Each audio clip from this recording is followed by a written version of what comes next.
दोस्तों आज हम इस वीडियो में आप सभी लोगों को क्लास 10 के साइंस के इलेक्ट्रिसिटी चैप्टर के टॉपिक ओम्स लॉ को समझाएंगे। इसके पहले मैंने 3 वीडियोस अपलोड की थी जिसके अंदर मैंने आप सभी लोगों को इस चैप्टर का इंट्रोडक्शन, इलेक्ट्रिक करंट और इलेक्ट्रिक पोटेंशियल अच्छे से समझाया था। अगर आप लोगों ने अभी तक वो वीडियोस नहीं देखे तो ऊपर आई बटन में आप सभी लोग को प्लेलिस्ट का लिंक मिल जाएगा, वहाँ जाके आप सभी लोग उस वीडियो को देख सकते हैं। आज हम इस वीडियो के अंदर आप सभी लोग को इलेक्ट्रिसिटी चैप्टर के बहुत ही हार्ड और बहुत ही इंपॉर्टेंट टॉपिक को समझाने वाले हैं जिसका नाम है ओम्स लॉ। मैं आप लोगों से एक बात कहना चाहता हूँ दोस्तों कि इस वीडियो को एंड तक जरूर देखना, क्योंकि ये वीडियो आप सभी लोग की इस चैप्टर की बहुत ही इंपॉर्टेंट वीडियो है। क्योंकि दोस्तों इसके पहले जो टॉपिक थे वो बहुत ही ईजी टॉपिक थे, लेकिन जो ये मेन चैप्टर आप लोग का ओम्स लॉ पे टिका है, तो प्लीज़ दोस्तों इस लेक्चर को एंड तक जरूर देखना। तो चलिए तो शुरू करते हैं। और दोस्तों वीडियो में आगे जाने से पहले आप लोगों से हाथ जोड़ के गुजारिश है कि अगर आप लोगों ने अभी तक कॉपी और पेन लेके नहीं बैठे साथ में, तो प्लीज़ दोस्तों कॉपी और पेन लेके साथ में ज़रूर बैठ जाइए। क्योंकि मैं जैसे ही आप लोग को एक टॉपिक कंप्लीट करूँगा वैसे ही वीडियो को पॉज करके आप लोग उस टॉपिक को उतार लीजिएगा, उसके बाद ही वीडियो को रेज्यूम करेगा। नहीं दोस्तों आप लोग इस टॉपिक को समझ नहीं पाएंगे, तो मैं आप लोगों से हाथ जोड़ के फिर से गुजारिश करूँगा कि कॉपी और पेन लेके दोस्तों ज़रूर बैठ जाइए। तो चलिए दोस्तों शुरू करते हैं और जान लेते हैं ओम्स लॉ को। दोस्तों ओम्स लॉ को जानने से पहले आप लोग को मैं एक छोटा सा एग्जांपल देना चाहता हूँ।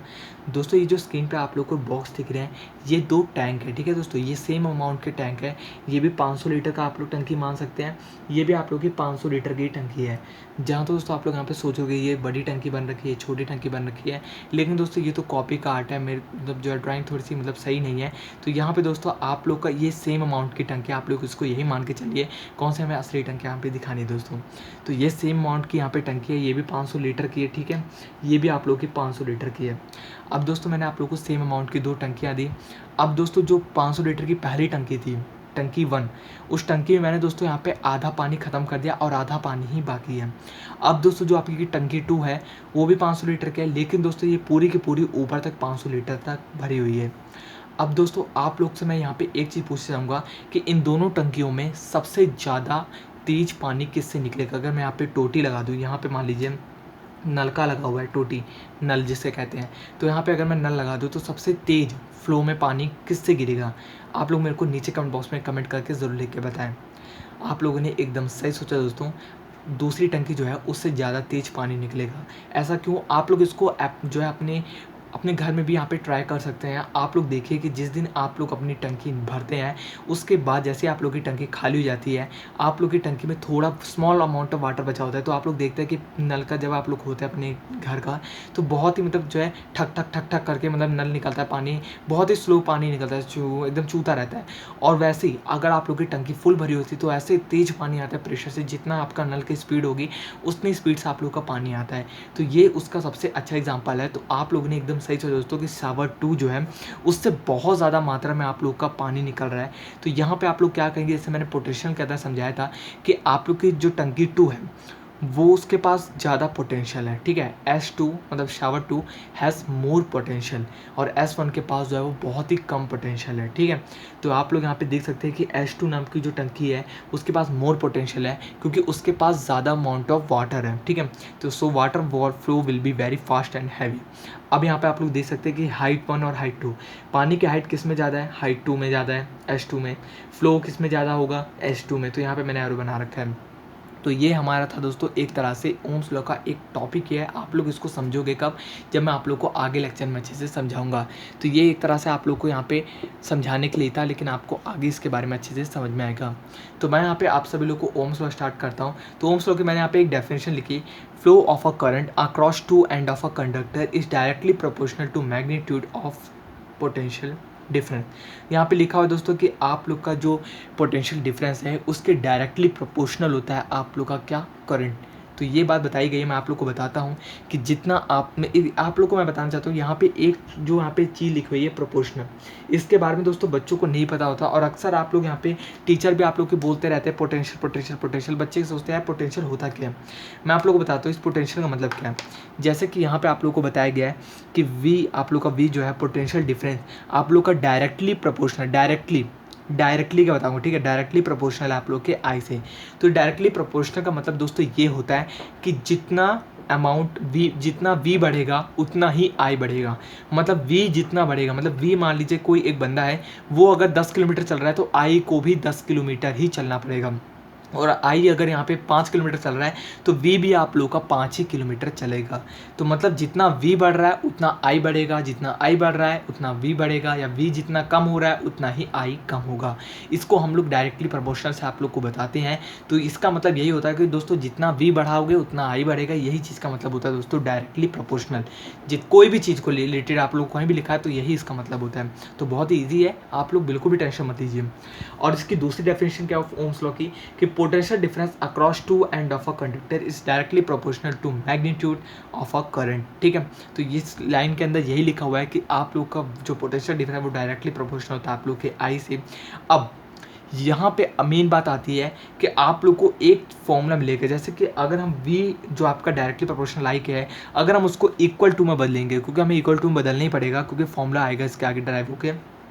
तो यहाँ पे दोस्तों आप सभी लोगों ने क्लास 9 के अंदर एक टॉपिक पढ़ा होगा जिसके अंदर आप लोग को पता होगा कि डायरेक्टली प्रोपोर्शनल जब भी इक्वल टू के साइन में कन्वर्ट होता है। मैं आप लोग को फिर बता देता हूँ, ये डायरेक्टली प्रोपोर्शनल है, ये जब आप लोग का इक्वल टू के साइन में यहाँ पे कन्वर्ट होगा तो उसके आगे कोई ना कोई कांस्टेंट वैल्यू ज़रूर आती है, और इस कंडीशन में आप लोग की कांस्टेंट वैल्यू को दिया गया है आर। इसको मान लीजिए बस आप लोग कि प्रोपोर्शनल, देखिए यहाँ पे लिखा भी मैंने कि प्रोपोर्शनल हटा है और इक्वल लगता है तो कांस्टेंट आता है, कोई ना कोई एक कांस्टेंट टर्म। जैसे कि मान लीजिए यहाँ पे दो, यहाँ पे मान लीजिए कह रहा हूँ दोस्तों, ठीक है। तो अगर मैं यहाँ पे 2 = 1 करूँगा तो इसके आगे आप लोग को एक कांस्टेंट टर्म जरूर डालनी पड़ेगी। जैसे मैंने यहाँ पे 2 = 2 तभी हो पाएगा ना दोस्तों, ये देख लीजिए। तो यही चीज़ का मतलब है दोस्तों, इसको आप लोग ऐसे भी समझ सकते हैं कि आप लोग का डायरेक्टली प्रोपोर्शनल में कोई भी चीज़ है तो उसको जब इक्वल टू में आप कन्वर्ट करेंगे तो उसका आगे कांस्टेंट आएगा, और इस कंडीशन में आप लोग का कांस्टेंट है आर। और ये आर क्या है मैं आप लोग को नेक्स्ट पेज पे चल के अच्छे से समझाता हूँ।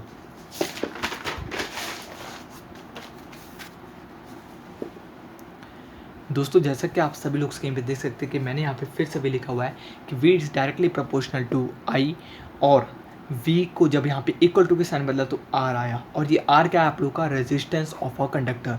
बहुत ही ईजी टॉपिक है, रेजिस्टेंस तो बहुत ईजी है, कुछ भी नहीं है। मान लीजिए दोस्तों यहाँ पे हमने एक बॉल ले रखी है, ठीक है, यहाँ तो लकड़ी का गोला लिखा, यहाँ पे हमने एक मान लीजिए 2 बॉल्स ले रखी हैं, ठीक है, एक बॉल ले रखी है और आप लोग को 2 सरफेस दिए गए हैं।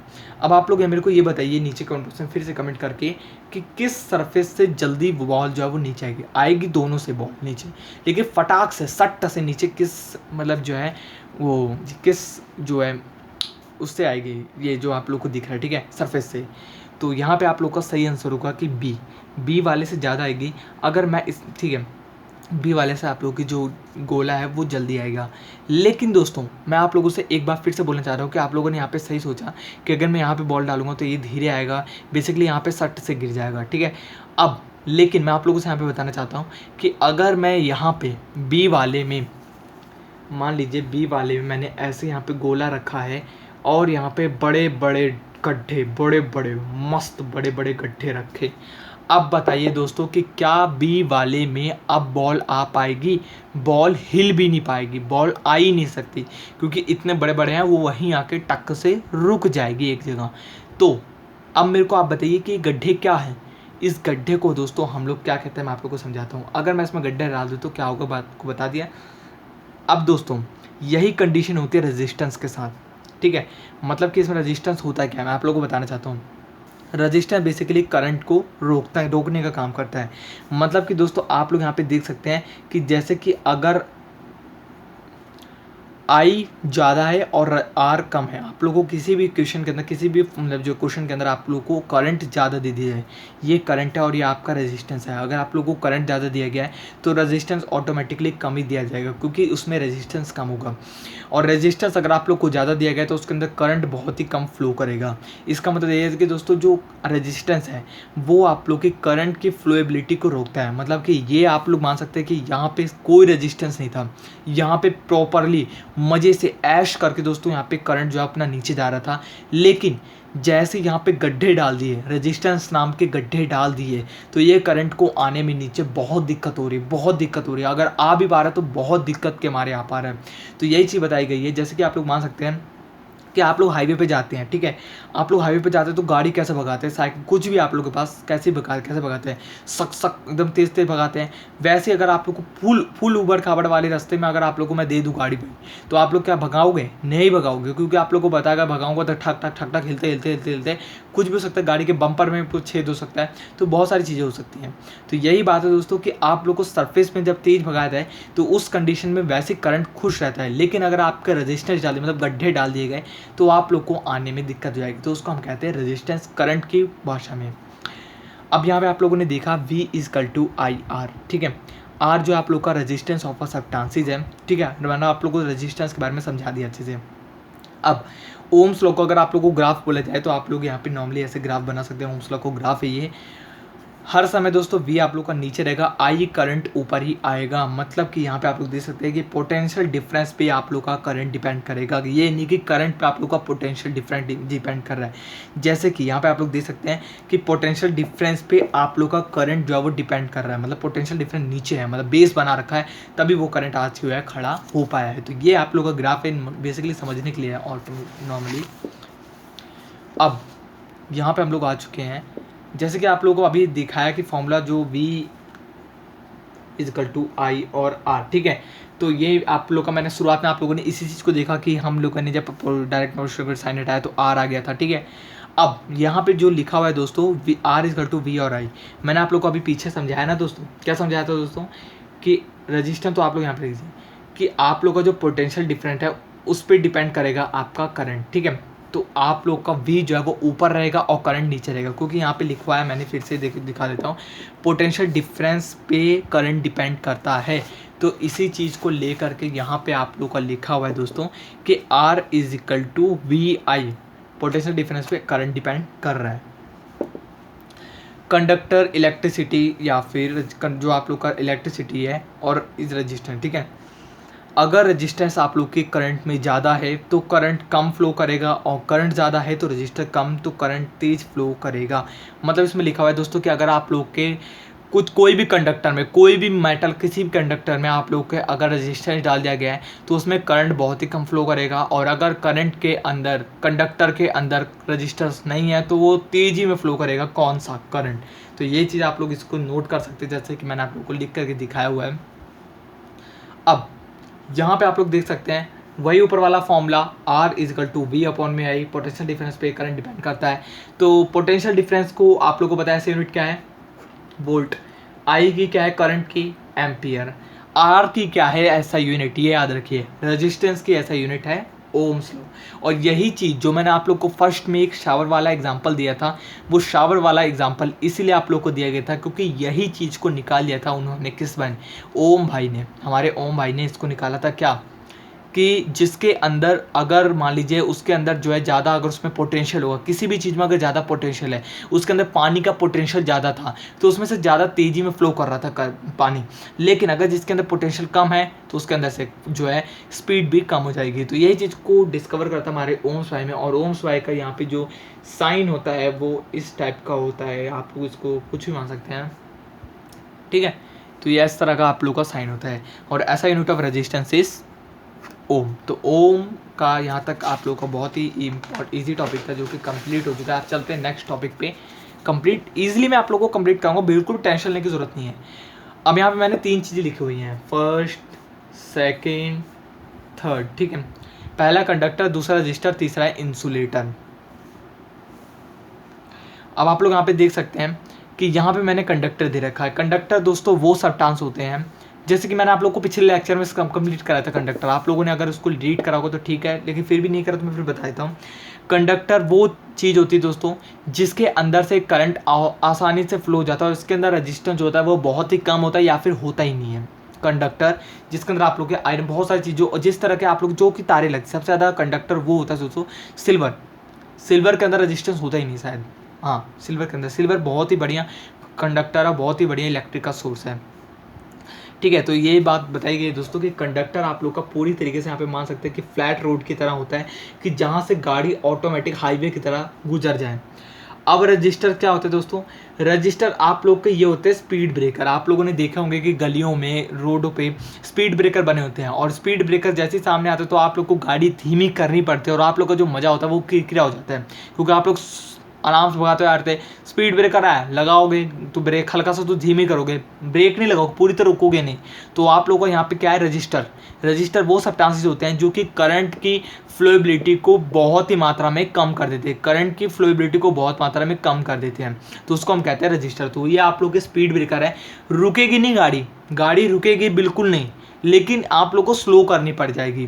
पहली कंडीशन में स्पीड में भगाओ, दूसरी कंडीशन में धीरे कर दो स्पीड, तीसरी कंडीशन ऐसी है कि आप लोग के जो रोड है उसमें जाम लग चुका है, गाड़ी पूरी तरह से ब्रेक लगा के स्टॉप हो गए, 1 घंटा जो आप लोग वहाँ पे खड़े हो गए, एकदम एक तरह से आप लोग पूरी तरीके से खड़े हो गए। उसको हम कहते हैं इंसुलेटर, जिसके अंदर वुड आता है आपका, वुडन। पता है कि आप लोगों को देखा होगा टीवियों में भी कि जब भी किसी को करंट लगता है तो आप लोग को पता है कि लकड़ी मारते हैं या फिर डंडा मारते हैं, क्यों, इसी कारण। अब यहाँ पे दोस्तों एक टॉपिक भी आप लोग को यहाँ पे दिख रहा है कि सीरीज़ और पैरेलल। अभी सीरीज़ और पैरेलल क्या होता है, पहले मैं आप लोग को इस चीज़ को समझाता हूँ दोस्तों। यहाँ पे आप लोग को मैंने 2 तरह की चीज़ें दी हैं। अब यहाँ पे एक पहला आप लोग का सरफेस है, मान लीजिए सरफेस है आप लोग का, जिसके अंदर आप लोग को यहाँ पे 3 जगह रजिस्टर लगाए गए हैं, आर रजिस्टर 1, रजिस्टर 2, रजिस्टर 3। और ये आप लोग का एक ऐसे बनाया गया सरफेस जिसके अंदर आप लोग का 3 जगह, एक ही जगह में, एक ही सीध में 3 जगह रजिस्टर लगा, रजिस्टर 1, रजिस्टर 2 और रजिस्टर 3। अब दोस्तों मेरे को आप लोग इन दोनों में बताओ, मान लीजिए यहाँ पे 3 जने बैठे हुए हैं और यहाँ भी 3 जने बैठे हुए हैं ऊपर नीचे करके। अब आप लोग मेरे को ये बताइए कि यहाँ पे खाना किसको गर्म मिलने वाला है। मान लीजिए इन तीनों को खाना मिलने वाला है, न्योता खाने बैठे हैं, ये 3 बैठा है और ये 3 ऐसे बैठे हैं, ये 3 ऐसे बैठे हैं, इनमें खाना सबसे ज़्यादा गर्म किसको मिलेगा, ये चीज़ मेरे को आप लोग बताइए। और खाना इस कंडीशन में किसको सबसे पहले मिलने वाला है और इस कंडीशन में किसको सबसे पहले मिलने वाला है, नीचे कमेंट बॉक्स में कमेंट करके ज़रूर लिख के बताइएगा। अब दोस्तों मैं आप लोगों को बताता हूँ कि यहाँ पे जो खाना इन तीनों को मिलने वाला था, तो सबसे ज़्यादा गर्मा गर्म खाना ये खाएगा, क्योंकि ये सबसे आगे लगा हुआ है, इसको गर्मा गर्म खाना मिलेगा।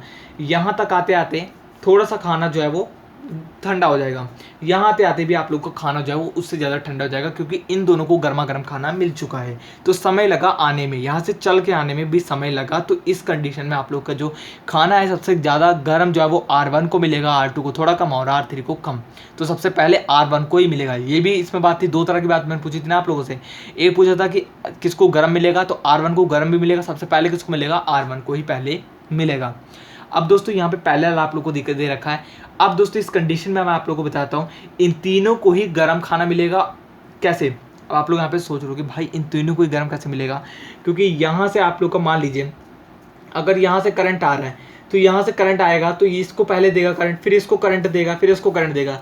लेकिन अगर यहाँ से करंट आ रहा है, यहाँ मान लीजिए कोई चीज़ है, यहाँ से करंट आ रहा है, तो यहाँ से जब करंट आएगा तो ये तो सक तीनों को इकट्ठा मतलब ऐसे फैल जाएगा, छितरा जाएगा। मतलब मान लीजिए वो करंट आ रहा है, जैसे ऐसे आ रहा है, तो आने के बाद क्या होगा, क्योंकि उसको 3 जगह दी गई, एक का एक, तो ऐसे और ऐसे बीच से भी जाएगा और ऐसे भी चल जाएगा। तो ये क्या हो गया आप लोगों का, इन तीनों को यहाँ पे गर्म खाना मिलेगा। अब दोस्तों इस कंडीशन में आप लोग का करंट जो है वो कांस्टेंट रहेगा, करंट बदलेगा बिल्कुल नहीं। और इस कंडीशन में आप लोग का जो है वो V कांस्टेंट रहेगा, ठीक है। पोटेंशियल डिफरेंस आप लोगों का कांस्टेंट रहेगा, क्योंकि सबको एक ही स्पीड से खाना मिल रहा है। पोटेंशियल डिफरेंस का मतलब होता है आप लोग को एक ही स्पीड से खाना दिया जा रहा है, क्योंकि इसके अंदर सबको एक ही स्पीड से खाना दिया जा रहा है, ठीक है। अब इसके अंदर आप लोग का जो करंट है वो कांस्टेंट रहने वाला है, लेकिन जो स्पीड है वो धीरे जो है यहाँ पे कम, क्योंकि यहाँ पे एक एक लगते लगते आएगी, ठीक है। तो आप लोग यहाँ पे नॉर्मली मान के चलिए कि आप लोग का इसके अंदर करंट जो है वो कांस्टेंट रहता है, और इसके अंदर आप पैरेलल आप लोग का जो कॉम्बिनेशन है, इसको हम सीरीज कॉम्बिनेशन कहते हैं, इसको हम पैरेलल कॉम्बिनेशन कहते हैं। इसके अंदर आप लोग का जो V है वो आप लोग का कांस्टेंट रहेगा, तो इस चीज़ को आप लोग ध्यान में रखिएगा। अब यहाँ पे दोस्तों टोटल कैसे होगा, मान लीजिए यहाँ पे पोटेंशियल आप लोग को डिफरेंट, यहाँ पे हम पोटेंशियल डिफरेंस का V और इसका इक्वल टू में क्या होगा, क्योंकि I कांस्टेंट है आप लोग का, तो ये क्या हो गया V1 + V2 + V3, ठीक है। क्योंकि आप लोगों को पता है कि I इसमें कांस्टेंट है, तो हम यहाँ पे पोटेंशियल डिफरेंस को लिखेंगे। और यहाँ पे आप लोग का जो है आई कांस्टेंट नहीं है, आई कांस्टेंट नहीं है, वी कांस्टेंट है।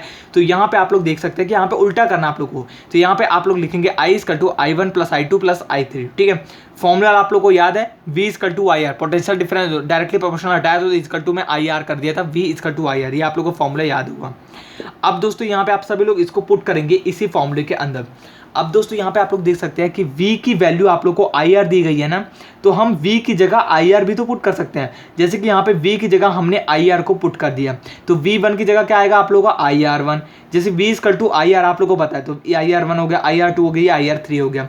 वैसे ही फॉर्मूला आप लोग को याद है, V इक्वल टू IR था, तो हम I की वैल्यू V अपॉन में R भी तो लिख सकते हैं, क्योंकि ये R नीचे आ जाएगा, तो I equal to V upon में R भी तो है। तो हम यहाँ पे उसको लिख दिया V अपॉन में R, V अपॉन में R, V अपॉन में R2, V अपॉन में R3।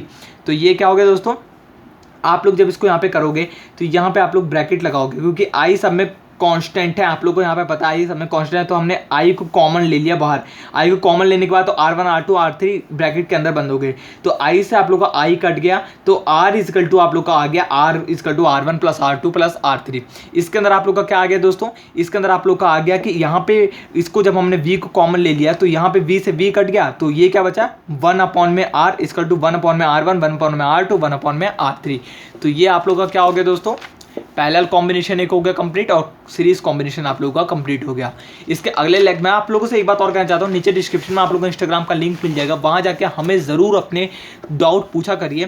तो एक चीज़ आप लोगों को यहाँ पे क्लियर हो गई, सीरीज में आप लोगों का आई जो है वो कांस्टेंट रहेगा, ठीक है, और इसमें आप लोग का जो पोटेंशियल डिफरेंस है वो बदलता रहेगा, और इसमें आप लोग का जो है पोटेंशियल डिफरेंस सेम रहेगा, और आप लोग